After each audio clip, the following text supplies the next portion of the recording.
face of it, China's law on promoting ethnic unity and progress, which went into force on July 1st, sounds rather anodyne. In reality, though, it is being widely seen by its ethnic minorities, particularly Tibetans and Uyghurs, as a weapon to essentially erase their unique cultures. It has provisions that experts think Beijing could use to carry out its repressive policies beyond its borders. To understand the implications of the new law, Sam Conversations and MCR spoke to Aparna Rawal, a Sofia, Bulgaria-based independent researcher and analyst specializing in Afghanistan and Pakistan affairs, counterterrorism, and regional security. She is the co-founder of the Strategic Perspective. Aparna Rawal. On the face of it, Beijing's law on promoting ethnic unity and progress sounds rather anodyne. However, as you have argued in your piece in South Asia Monitor, it is anything but that. Explain broadly, and then we'll get into the specifics of it. Well, from what we know, as of July 1st, 2026, China put this law into an effect, the law on promoting ethnic unity and progress. Now, this is something that China has been doing since before the law came into effect. It's been a habit, an experimentation of more than decades, which is now put into a nationwide statute. So what happened was on September 8th, 2025, the law was given as a draft to the Chinese parliament. And that time, as soon as it was submitted, there were some revisions that had to be made on that.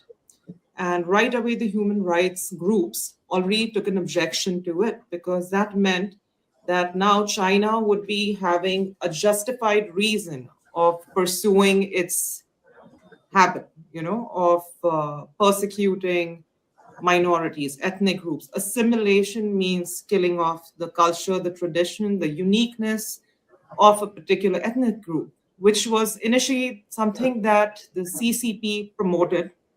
Like post-1949, CCP actually followed a model which was very similar to the Soviet model. And what they did was they recognized the 55 ethnic minority groups. And even on paper, we don't know for sure if it actually happened when it happened, but on paper, it was stated that they were going to promote the culture, the language, the development of these ethnic groups. But then the downfall of the Soviet happened. And this was more of a wake-up call for China. And China started looking at this as an example that if the uniqueness of these ethnic groups exist, there will be a chance that it will be a threat to the People's Republic of China. So then they started with this experimentation where assimilation started happening in areas like Xinjiang, where we see this happening in Tibet, in all the 5 different, autonomous groups. Previously, most of these areas, these regional autonomous areas, had some kind of autonomy, but that was completely stopped in, when was it? 2014, when Xi Jinping's party had a conference. They identified this as an issue. And he himself spoke about creating this consciousness of the Chinese state. So this set things in motion, like a first draft kind of a thing where most of these ethnic groups were told that Mandarin would be the basic medium of instruction. And they tried to instill this in Tibet in 2018. They tried doing this in South Mongolia. But however, it did not go so well because there were protests and things didn't go very well. But that did not stop them, because come 2019, they again pushed for it. Now, fast forward to 2025, you have a law that is presented as a draft to the parliament. They accept it.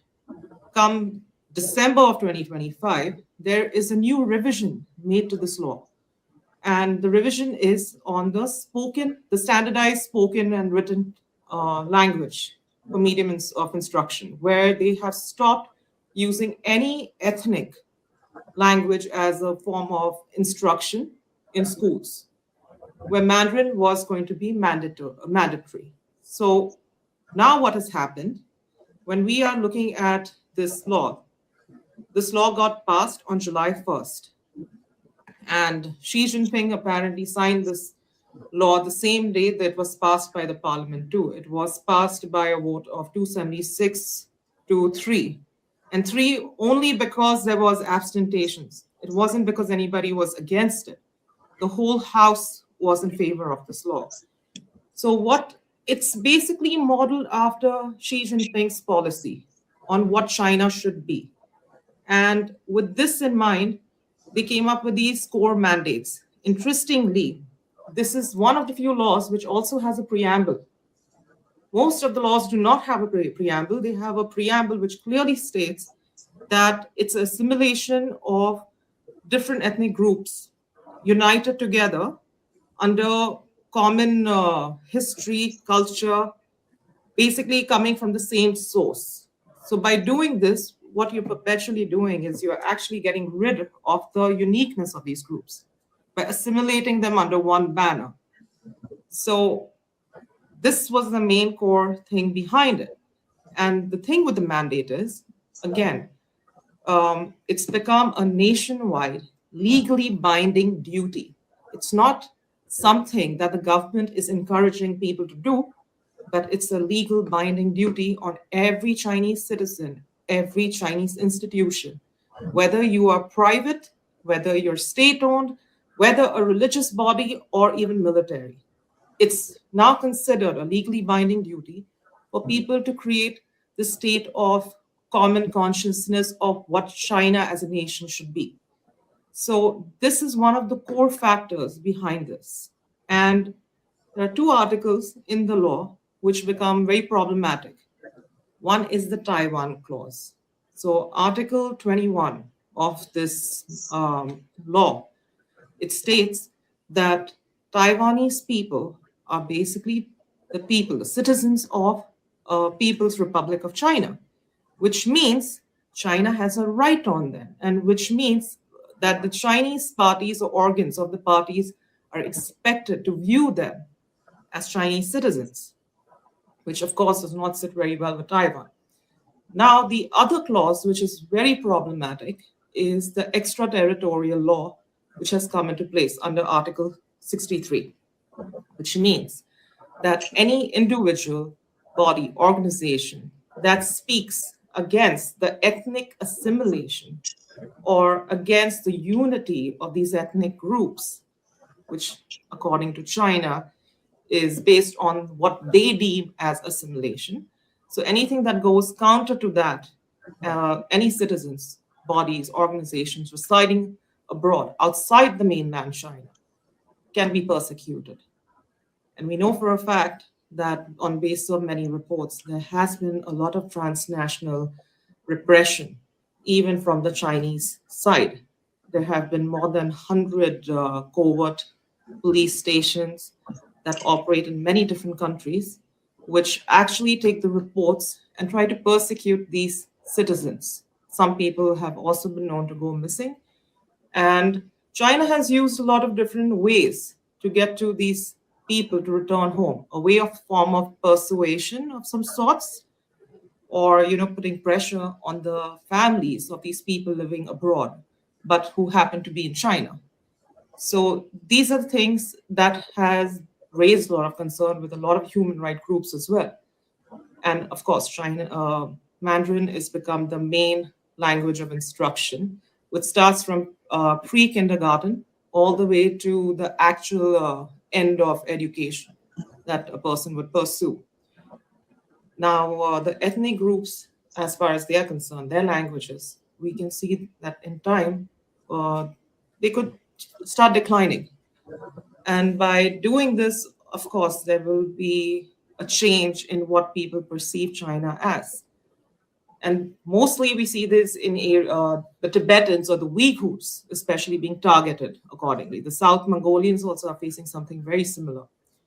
So there is this problem that is popping up, which is become a massive concern for a lot of people from these ethnic groups. And then one thing that we also worry about is that this new changes that China intends to do, where they are pushing forward the Han majoritarianism, which probably existed side by side the other groups, is going to be definitely overtaking and shaping what China might be. So in this case, even people like the Tibetan government in Dharamshala, India, we will see that there might be some issues with China trying to exert some kind of influence by saying that these are Chinese citizens, and on basis of the extraterritorial laws, we have a right to persecute whoever we can. Already we see that China has already named its own Panchen Lama. It has already claimed its monopoly on Buddhism, and it states that any Lama or the future Dalai Lamas, Panchen Lamas, must be first approved by the Chinese government, not as how they were earlier selected. So they are trying to monopolize religion, they are trying to monopolize culture. And even though there are reports of this transnational repression that every other country has been talking about, the US has been talking about, the United Nations has brought this up, and especially in context to this law, already in July, or was it July? No, maybe a little sooner than that. 2 US senators even wrote a letter to China asking them to revoke this law, to stop this law. And I believe that was, one of them was Sheldon Whitehouse, who had written, and he had asked them, and the other one I can't recall at the moment. But there were 2 gentlemen who had actually asked to revoke the law. And on basis of the UN also, the former UN watchdogs also made a comment that, this is going to create a problem, especially with the migration and already the persecution that we are seeing of the people. Thing is, if this law comes into place, it justifies what China has been doing for a long time through law. And it's already in place. Now it has become a little more overt about its operations. Initially, it was doing Operation, Fox Hunt, which it claimed to be going after all the people who were involved in embezzlement, frauds, anti-corruption. But everybody knows that most of the people who were arrested or picked up in the hunt, most of them were actually not even embezzlers or fraudsters or scammers in terms of, anti-corruption. It was more of a matter of political difference, who China might have deemed as political problems, as we can say it. So the Operation Fox Hunt came into existence in 2014. What accompanied later on was the Operation Skynet. Now, this was the quick recovery of all the fugitives that China had deemed. So this had already started happening before the law came into place. This is more of a justified way and a very blatant move by China to show its dominance in some areas. And the worst part is that it also violates many international laws. The UN Charter, though it recognizes sovereignty of different countries, it also doesn't have jurisdiction in most nations. It comes from collective responsibility, making pressures from various countries.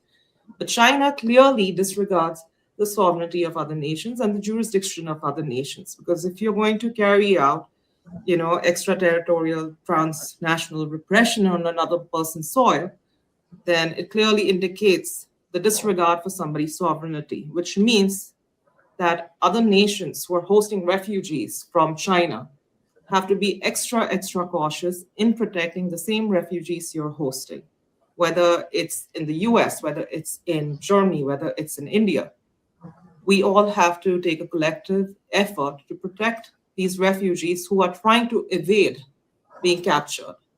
And we know also for a fact that China has slapped a lot of red notices to extradite many of these refugees back home. So this is also going on at this point. So with these new developments and new laws in place, it is a very worrisome thing for human rights violations also, and for what would be the plight of these ethnic groups, which China is claiming to be some kind of a assimilation, unity-driven, program. So that's the basic gist of it. I have specifics in terms of, you talked about Article 63. Yes. It will inevitably run into sovereign jurisdictions unless China chooses to do in a very covert, sneaky fashion. I mean, they cannot officially reach out to a government and say, this is our law, we want to repress this. Right. They will have to do it in a sneaky fashion. Do you see a problem where, because of the very nature of what they are trying to do, it will automatically be limited in its impact? To be very honest, I think China has been doing this even before it pushed out a law. And most nations have been very, very aware of this. For example, there was a report by the FBI in 2008 when they did the Beijing Olympics.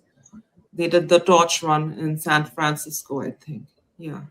So during this time, there were personnel from the Chinese diplomatic board.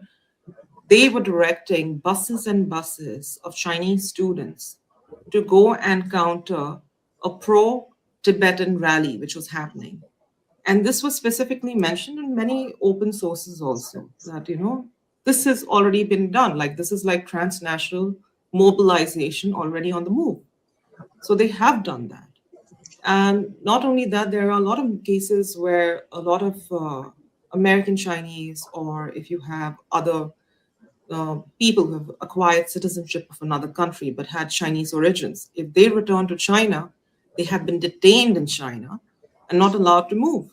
There was a perfect case of this American Chinese lady who traveled to China with her 16-year-old daughter. It was in 2017. And she was detained because the government was pressuring her to bring her father, who was a Chinese citizen, back to China. And she was stuck in China until 2021. Only then she was allowed to go because there was some kind of a clearance and some kind of an intervention that possibly may have happened. But what doesn't change also is that China in Xinjiang area also has come up with this, Xinjiang as well as Tibet, to be very honest. They have come up with this grid surveillance, where grids are formed, the areas are marked in such a way where there are these personnel who keep tabs on families in various areas. And then there's certain kind of a punitive action which may be taken place. There have been already, there's a bit of a change in terms of religion also that we are seeing. Like, churches are not allowed to have crosses. Then mosques have been demolished. I mean, there have been more than 12,000 mosques that have been demolished that they talk about.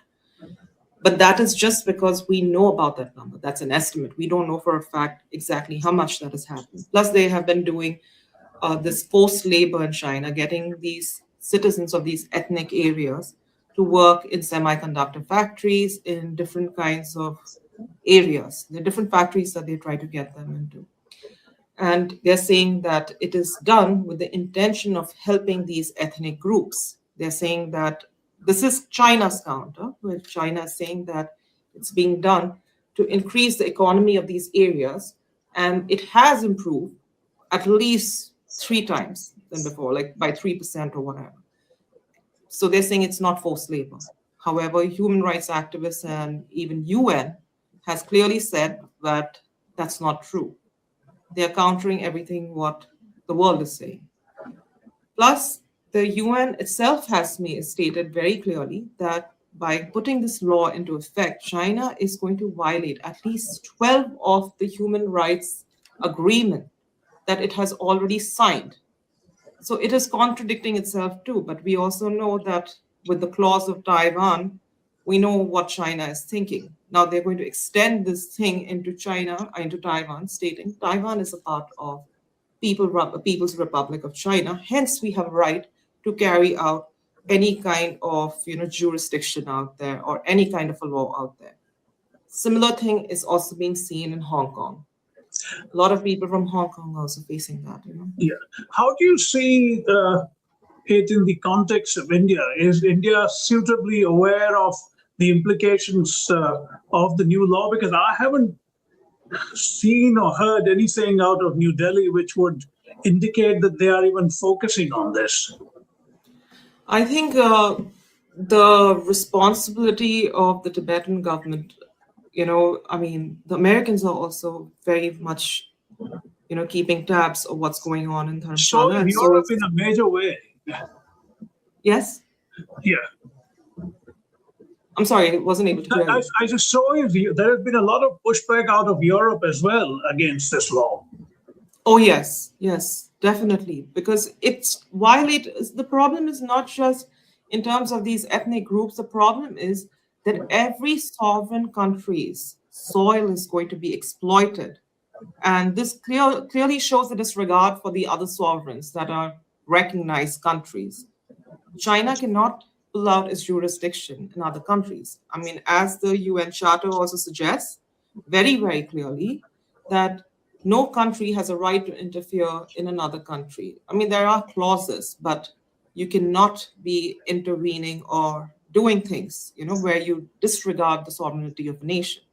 So this is something that I think every nation is going to be worried about, because China has already carried out transnational repressions in at least 120 countries. At least. That's what everybody has been talking about. Yeah.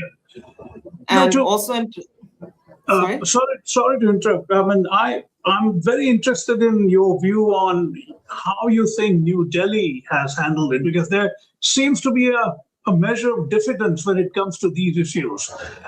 Do you see that New Delhi is sensitive to the implications of what has happened as of July 1st? I'm pretty sure that New Delhi is very well aware. Maybe we haven't heard from them now. Maybe in the coming months or sooner or later, we will hear about it.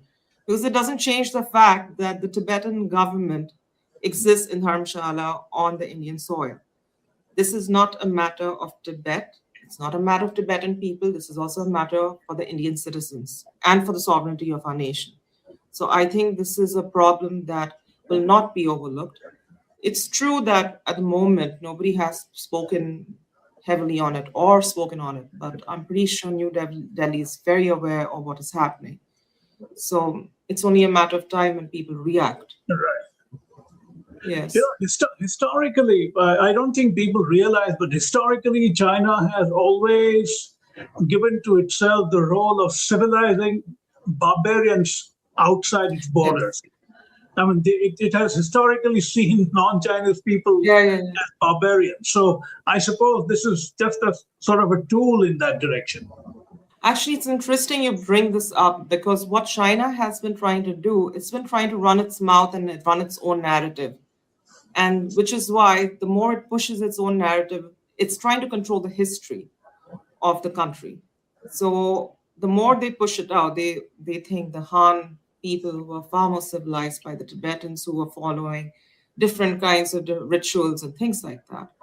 Plus, let's not forget, even though China continues to push the history in a certain way in terms of civilizing the uncivilized, it was China whose cultural revolution, even the Great Leap Forward, was a major reason why people from Xinjiang and even the Kazakhs who were living in Xinjiang actually made a run for it. They tried to leave the country precisely because of that, even though China talks about civilizing people, because at the end of the day, there were more than 60,000 to 100 Kazakhs and Uyghurs who tried to leave the country. So everybody is well aware of that, regardless of what other narratives might be. But we know for a fact they are trying to gain a complete monopoly on the history by discrediting the history that the Tibetans offer about themselves and putting their own narrative about what the history of Tibet is. They are trying to get some kind of a legitimacy, not only on their identity, but on their history, their background, culture. And slowly we might see, if we do not put up a stop to this, there is going to be a possibility that most of these languages are going to die away. So Right. what remains in the end would be what China offers, the idea of the conscious, Yeah. consciousness of the Chinese nation. This is what Right. they're calling it, the common consciousness. Yes. Yeah, but Tibetans see this as China really hurrying up the erasure of their culture from every angle. You've also quoted Penpa Shering, and so have I, calling it sort of a legislating genocide. Yes. But it's amazing that they will probably get away with it. I don't know if there is going to be any significant moderation of their behavior once the law is in place. Yes. Because this is the second generation revision of the previous practice they had tried out. Right. So, if anything, they're getting far more bolder in their attempts. Yeah. But nothing has really changed as much, except for the fact that now they are very vocal about what they're doing. Initially, there was some kind of a deniability. Right. It does not change. But here's another scary part about this law is that anybody living abroad can report at any of the police stations, these covert police services existing in all these different countries. They can report about any person, and this is getting forwarded to the mainland China. So what follows later, it's very hard to tell how China would act. And you mean Yes. any person of any country, any ethnicity, any citizenship? It could be anyone, right? Okay, so here's the thing. This is the part that does not really get cleared. The translations that we get from the Chinese law, if you read it in Chinese, it is very different. Like, it is very focused. We're using very strong words, which is very nationalistic in some ways, and very similar to the CCP ideology, which Xi Jinping has again, revived.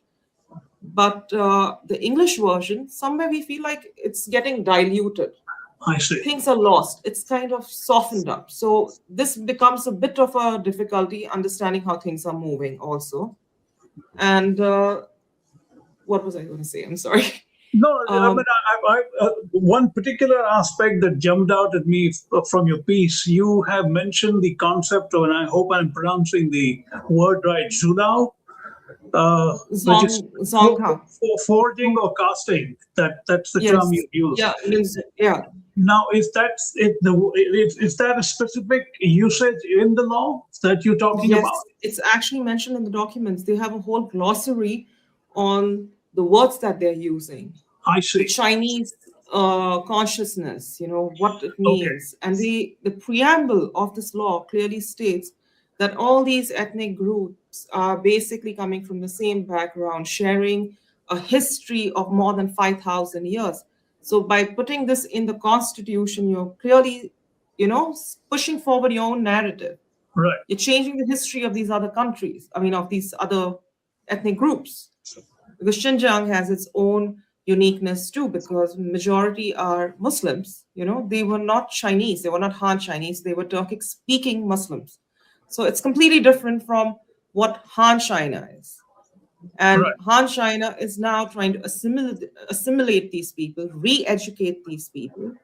There was a very interesting books that were written by some of these Uyghur refugees, where they talk about these re-education camps that were done. And these re-education camps, from a piece that I read a long time ago, they talk about being so big as football fields, where these people don't have a choice. They call it the vocational training. They get them there and they re-educate these people on how to be proper. That kind of answers your question about civilizing the uncivilized. Just last couple of things, Aparna. One is, of course, this is a subject I haven't really thought through, but it's been occurring to me for a while, especially after the enactment of the law, and that's to do with China's dramatic rise as an AI power, artificial intelligence power, that could lend itself quite powerfully to some of the provisions of the law, don't you think? Absolutely. You pointed out a very important point, even in the law, because what we have noticed before the law came into power, these people have been doing a surveillance to such an extent. They have been using AI, they've been using hacking, and they have been using doxing just to pressure people, to change things, to change narratives, disinformation. Not only that, now they have surveillance system called IJOP, if I'm not mistaken. What they do is they even do surveillance with the DNA of a person, facial recognition. So with so many things changing, who knows to what extent it's going to violate, human rights. And we don't know to what extent we will be able to counter it too, because they have a plan. Now they have put decades, years of experimentation finally into some kind of a judicial statute. And they're blatant about it. They're very bold about it. Yes. The irony, Aparna, here is I was reading just this morning, there was a major AI conference which Xi Jinping inaugurated. And this is what he said. But I find it rather ironic that on the one hand, you're doing what you're doing. On the other, you're publicly saying this, and I'm quoting him now. He says AI development should not be a solo performance by a single country, but a symphony of international cooperation, ready to work with all parties to seize the opportunities of AI. China is ready to do. Now, that sounds wonderful, right? This particular expression, a symphony of international cooperation. How does it square with the law that you've just enacted? The thing is, it sounds very good if everybody comes together, but we don't have AI laws in place yet. It's too soon for us and for other nations to actually bank on the words of completely utopian ideology without having some kind of jurisdiction in place which can protect the citizens of our own nation. So, yes, it sounds great, whatever he's saying. But except for his allies, I'm not really sure how the other countries who are trying to counter China would feel about it. Interestingly, too, before I let you go, Xi's and historically China's focus has been what they call harmony. Now, again, harmony sounds very nice. It's lovely. What's wrong with having a harmonious country or a society or a civilization? But it hides so much else that people don't talk about, right? How do you achieve that harmony? So that's something I've always focused on when it comes to China. That's absolutely true, because if you think about it, you can't sweeten poison and present it as honey. Even though it might taste sweet, it's sooner or later going to kill you, regardless. Yes. So I think we have to take China with a pinch of salt. They're very ambitious, no doubt. But at the end of the day, their ambition is causing a lot of problems for a lot of different nations. And their complete disregard, especially for the sovereignty of other nations, is something that we cannot overlook. They did that to their own people. They're going to do that to other people. It doesn't matter. So, and we can also see this in the South China Sea also. They might create some kind of bigger issues. Right.